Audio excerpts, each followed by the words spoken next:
लगेच म्हणजे तुम्हाला मी सांगतो, मी मी आत्ता आलो माझ्या पक्ष कार्यालयात, बरोबर आहे.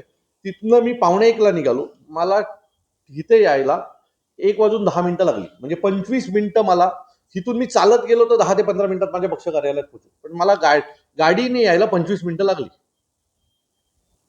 सो जर अशी परिस्थिती असेल आणि तुम्ही येताना तुम्ही जे म्हणताय तसंच दोन्ही बाजूला गाड्या उभ्या आहेत आणि मधून एक छोटीशी रांग जाते. म्हणजे तळापाळीला जर तुम्ही आता बघाल तर खूप मोठे कॉन्क्रीटचे रस्ते बनवलेत आणि त्या रस्त्यांवर लागतं काय माहितीये का, संध्याकाळी 7 वाजता पावभाजीच्या गाड्या, पार्किंगच्या गाड्या, तिथे पार्किंग वसुली करायला एक माणूस उभा असतो.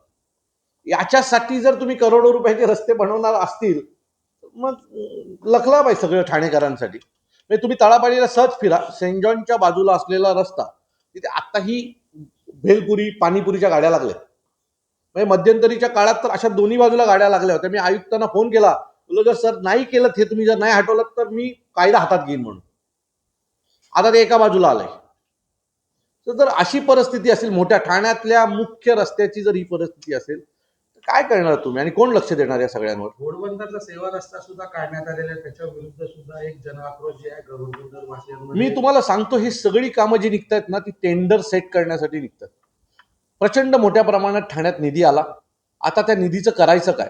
तर अशा प्रकारच्या नवीन नवीन कल्पना यांना सुचतात आणि त्यातून हे सगळं करतात. आणि त्याचाच हे फळ आहे की आज ट्रॅफिकची जी काही समस्या वाढली आहे ना, आता ते ट्रक तुम्हाला माहिती आहे का शेवटच्या लाईनीमध्ये पण घुसतात. म्हणजे फुटपाथ पर्यंत ट्रक येऊन थांबतो. आता ज्यांनी हे केलं त्याची काय बुद्धी होती देवाला माहिती. त्यांनी विचार तर करायला पाहिजे होती की आपल्याकडे शिस्तच नाहीये.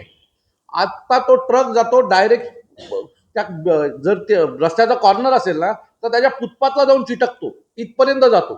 नाहीतर तो तिथे पार्किंग करून जातो. परिवहन मंत्र्यांनी सुद्धा आदेश दिले होते गेल्या महिन्यातच शिरसाटांना की तुम्ही हेवी व्हेकल ही बंद करा कुठेतरी, पण त्याचा अध्यादेश अद्याप काढला नाही किंवा त्याचं पालन सुद्धा झालं नाही. मी सांगतो, दुसऱ्या दिवशी ट्रॅफिक होती. दुसऱ्या दिवशी सगळे हेवी ट्रक आले होते. उलट पहिलं असं असायचं की गणपती असेल किंवा सणाच्या दिवशी ठाण्यात तसे ट्रक यायचे नाहीत. पण ह्यावेळेला गणपतीला पण ट्रक होते. म्हणजे त्यांनी सांगितल्याच्या नंतर 2 दिवसानंतरची गोष्ट सांगतोय. 21 तारखेला त्यांनी हा आदेश दिला. 22 तारखेला तो सगळ्या पेपरला छापून आला. 26 तारखेला गणपती होते आणि गणपतीच्या दिवशी पण तो हायवे जॅम होता. सो असे जर मंत्र्यांचे आदेश पाळले जाणार नसतील आणि फक्त लोकांना आश्वासनं दिले जाणार असतील तर आम्ही करायचं काय? माझं एक मत आहे की तुम्ही एकतर आम्हाला त्रास द्या. तुम्हाला जर आम्हाला त्रासच द्यायचा त्रास, पण दुसरा त्रास देऊ नका ना हे दंड आणि हे सगळे मारून. तुम्ही दंड पण मारताय आणि ट्रॅफिकमध्ये उभा पण राहायला सांगताय. म्हणजे एखादा माणूस ट्रॅफिकमध्ये अर्धा तास उभा आहे आणि त्याला जर आता तो बोला चल जाऊ दे, अर्धा तास झाला मला हॉस्पिटलला जायचंय किंवा मुलाला शाळेत घ्यायला जायचं आणि तो नो एंट्रीत घुसला की लगेच त्याला पावती येते.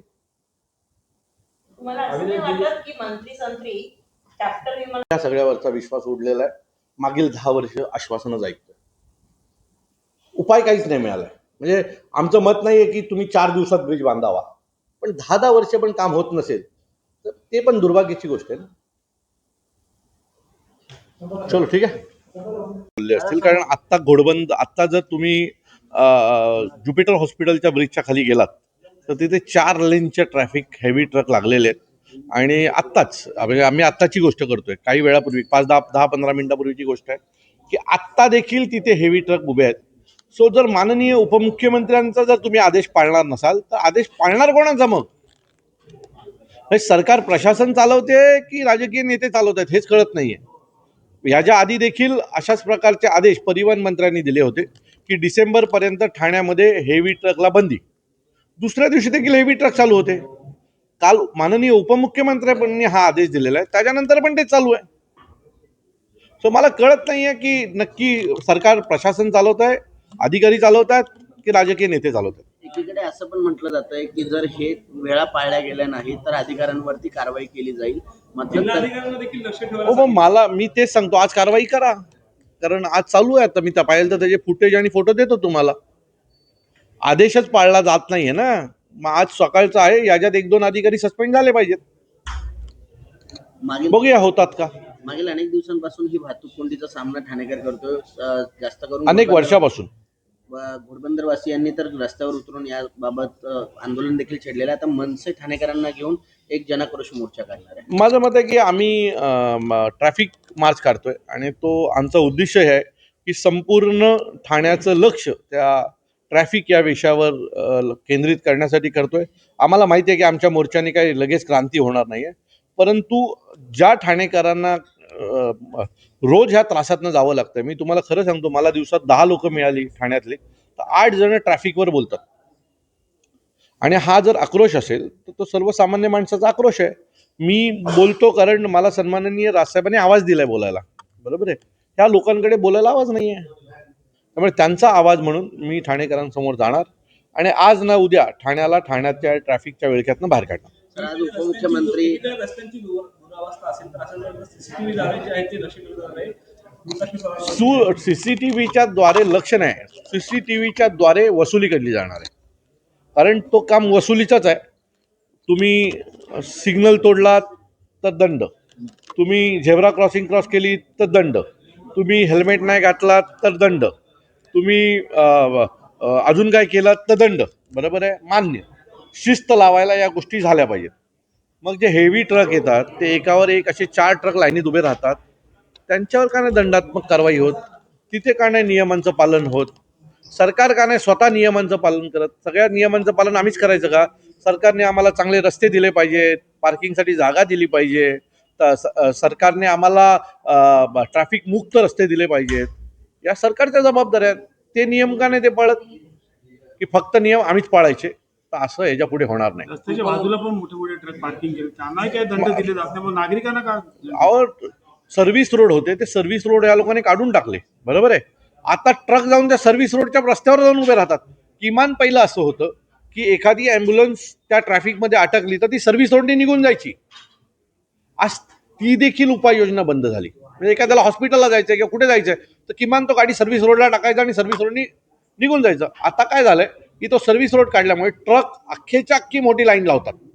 1, 2, 3, 4, 5, 6 सगळ्या लेन ते व्यापून टाकतात आणि निघून जातात. ट्रक चावी काढून निघून जातात. त्यांना माहिती आहे याला काही जॅमर पण बसणार नाही आणि याला काही टोचन पण नाही बसणार आहे. त्यामुळे ते बिंदास्त असतात, त्यांना काही फरक पडत नाही. ते राजस्थान, गुजरात कुठून तरी बाहेरनं आलेले असतात आणि ते स्वतःच्या मनाचे मालक असतात. जोपर्यंत ते हेवी ट्रक ठाण्यात पोहोचणार नाही तोपर्यंत ही ट्रॅफिक होतच राहणार. मी तुम्हाला सांगतो, मी तुम्हाला एक गोष्ट सांगतो, उपमुख्यमंत्री साहेबांचा आदेश जर प्रशासनाने पाळला नाही तर महाराष्ट्र नवनिर्माण सेना पाळेल. हे सगळे ट्रक रस्त्यात आम्हाला जर 12च्या आधी ठाण्यात दिसले तर ते आम्ही फोडून टाकू. सर, उपमुख्यमंत्री ठाण्याचे आहेत, ते मुख्यमंत्री देखील राहिलेले आहेत. मी तुम्हाला परत सांगतो की माननीय उपमुख्यमंत्री साहेबांचा आदेश आम्ही महाराष्ट्र सैनिक पाळू. 12च्या आधी जर ट्रक रस्त्यात दिसले ठाण्याच्या तर ते आम्ही याच्या पुढे फोडून टाकू.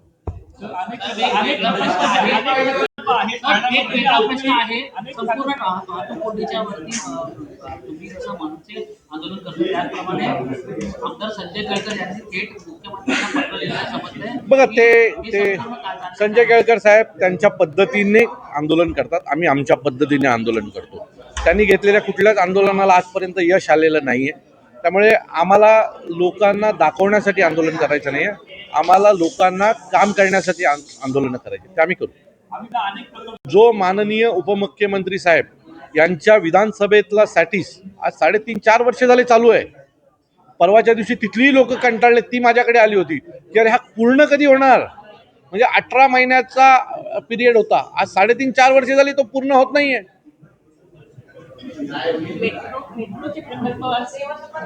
मेट्रो, MMRD, MSRD सगळे ठाण्यात आहेत, पण फक्त टेंडर मधले पैसे खाण्यासाठी, बाकी कशासाठी.